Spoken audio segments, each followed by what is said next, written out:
Hello friends, welcome to another new session of Smita classes. Today we will be dealing with the 18th chapter of the Standard 3 English Literature book. The name of the book is Usher In and it is the 18th chapter. The name of the chapter is The Old Man Who Came Back to Life. वह बूढ़ा इंसान, वह बूढ़ा आदमी जिसने जीवन वापस पाया. We will start reading the chapter. There was once a farmer who had many children. Time passed and his sons and daughters were all married. The eldest son and his wife waited to get their share of the farm. But the old man was still strong and had no wish to stop farming. Now and then the thought of death came to the old man's mind. He became very disturbed by these thoughts. So one day he went out to see a sage and asked him how many years more he would live. The sage looked at the old man and said, "You will know your death has come when you have sneezed 3 times." The old man was very sad and went back home. All the way he was thinking how to prevent sneezing. He had only just entered his courtyard when he suddenly felt a tickling in his nose. He gave a great sneeze. "Oh heavens me! I have only 2 more sneezes left," said the old man to himself. एक बार एक किसान होता है जिसके बहुत सारे बच्चे होते हैं. समय बीत जाता है. उसका जो सबसे बड़ा बेटा, उसके सारे बेटी और बेटियों की शादी भी हो जाती है. तो सबसे बड़ा बेटा और उसकी वाइफ होती है, वो लोग वेट करते रहते हैं कि कब हमारे जो पिता हैं वह बंटवारा करेंगे और हमें हमारे शेयर का जो हमारे हिस्से में जो आएगा वह खेत हमें दे देंगे. ठीक है. पर जो है यह बूढ़ा आदमी जो था वो काफ़ी स्ट्रांग था. अभी भी वह खेती कर पा रहा था और उसको कोई इच्छा नहीं होती थी कि वह खेती करना बंद कर दे. इसीलिए वह कोई बंटवारा नहीं करना चाहता था. पर अक्सर उसके दिमाग में यह सोच आती थी कि अगर कभी मृत्यु आ गई, जाने कब मेरी मृत्यु आ जाएगी. ये सब सोच के वो बहुत ही डिस्टर्ब हो जाता था, बहुत ही परेशान हो जाता था. इसलिए एक दिन वह एक ऋषि से, एक साधु से मिलने गया और उनको पूछा कि और कितने साल मैं जीऊँगा और कितने वर्ष में जीऊँगा. तो साधु ने उसकी तरफ देखा, उस बूढ़े आदमी की तरफ, और बोला कि तुम्हें पता चल जाएगा तुम्हारी मृत्यु कब आ रही है. जब तुम 3 बार छींक दोगे, तुम्हें स्नीजिंग हो जाएगी 3 बार, तो तुम समझ जाना कि तुम्हारी मृत्यु आ गई है. ठीक है. ओल्ड मैन बहुत ही दुखी हो गया और घर वापस चला गया. सारे रास्ते वो सोचता रहा कि किसी तरह मैं 3 बार ना छींकूं, किसी तरह मैं छींकों को रोक लूं. ठीक है. वो अपनी कोर्टयार्ड में अभी घुसा ही था, मतलब अपने घर के बाहर के बरामदे में वो अभी एंटर ही किया था कि उसको लगा कि उसके नोज में थोड़ा गुदगुदाहट सा हो रही है, कुछ हलचल हो रही है उसके नाक में, और उसने एक बड़ा सा स्नीज किया. हाँ, बड़ी छींक उसे आई. उसने कहा, हे भगवान, अब मेरे पास 2 छींके सिर्फ बाकी हैं. वो ओल्ड मैन ने अपने आप से कहा, उस बूढ़े आदमी ने अपने आप से कहा. On the following day he went to the mill to grind grain. The dust there got into his nose and he sneezed again. "There is nothing to be done," sighed the old man. "I have one last sneeze left and then my end will come." And out he ran from the mill so as to sneeze for the third and last time. But the flour was ready and he had to take it home. So he came back again, carried the sack of flour on his shoulder, and went towards the door. By that time his nose was full of dust and the old man felt that he was going to sneeze. He tried not to but could not stop himself. "A tissue," went he. "Oh heavens me, here I am dead," sighed the old man. Dropping his sack, he lay on the ground. Seeing the sack of flour, the miller's cows came running and began tearing at it. The old man looked at them and sighed. "You crooks, you! Were I alive, I would have shown you, but what could a dead man do?" ठीक है. तो जो है उसके अगले दिन जो है वह मिल में गया, आटा मिल में गया, ताकि वो जो है ग्रेन्स लेके गया, शायद वो चावल की वीट जो भी लेके गया, राइस या वीट, उसे पिसाने के लिए वह गया. ठीक है. और जो है वहाँ पे जो है, चूंकि मिल में बहुत डस्ट भी उड़ता है, ये जो चावल पिसाता है तो वो बहुत पाउडरी फॉर्म में होता है, तो हल्का डस्ट उड़ता रहता है. तो वहाँ उसे एक बार छींक आ गई. बूढ़े आदमी ने अपने आप से कहा, "उफ, अब तो कुछ नहीं किया जा सकता है.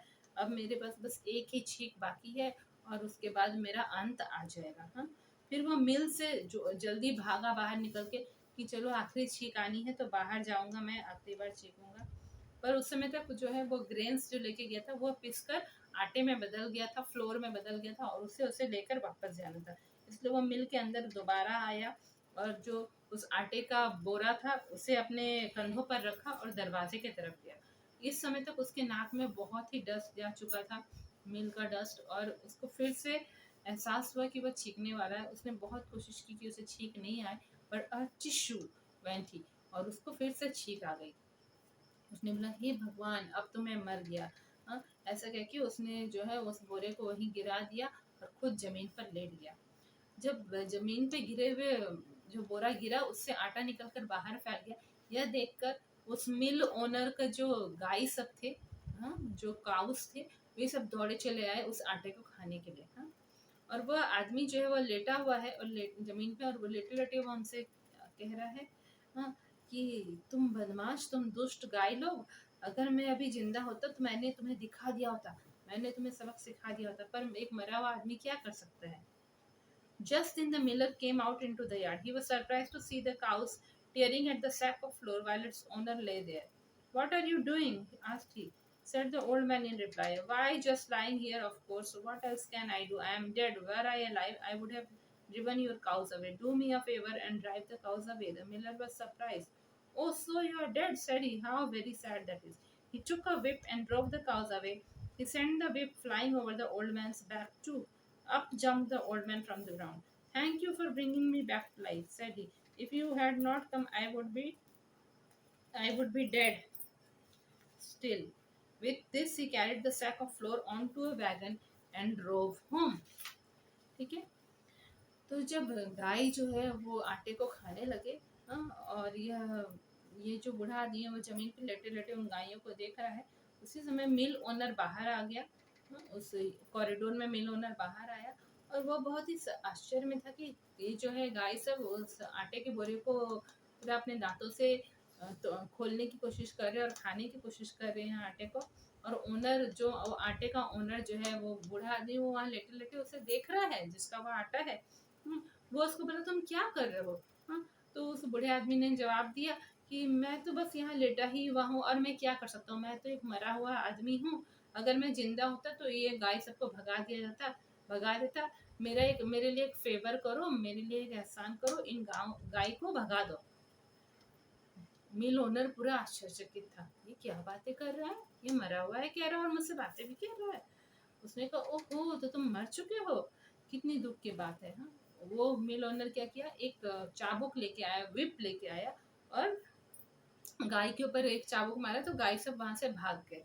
ठीक है, फिर उसने वो चाबुक को दोबारा उड़ा के चलाया। हाँ, जैसे ऐसे जोर से हवा में ऐसे झटकते हैं ना, तो हवा में चाबुक को दोबारा से झटका और उस जो बूढ़े आदमी के ऊपर एक चाबुक लगा दिया। हाँ, जैसे बूढ़े आदमी को वो चाबुक लगा, उसे चोट लगी, वो तुरंत जंप करके जमीन से उठ गया और बोला थैंक यू, तो तुम्हारा बहुत धन्यवाद, तुमने मेरे जीवन में प्राण वापस ले आए, मुझे फिर से जीवित कर दिया। अगर तुम नहीं रहते तो मैं अभी मरा ही पड़ा रहता। हाँ, ऐसा कह के उसने अपने आटे का बोरा उठाया और उसे अपने वैगन में रखा, मतलब अपने जो भी है बैलगाड़ी की घोड़ा गाड़ी, हाँ, उसमें रखा और घर की तरफ चल दिया। है ना, तो इस तरह ये कहानी खत्म हो गई।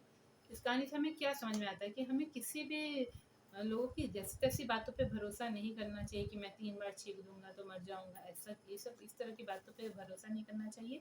बस अपना काम करते चलना चाहिए और अपने दिमाग का भी इस्तेमाल करना चाहिए। ठीक है, स्टोरी कितनी अच्छी थी ना, बढ़िया स्टोरी थी। इसी तरह की और भी स्टोरीज हैं ये इस बुक में। आप लोग नेक्स्ट वीडियो को जल्दी से आप मेरे इस वीडियो को चैनल को सब्सक्राइब कर दीजिए और बेल बटन भी प्रेस कर दीजिए। जैसे ही नेक्स्ट इतनी अच्छी स्टोरी आएगी आपको तुरंत पता चल जाएगा। Thank you.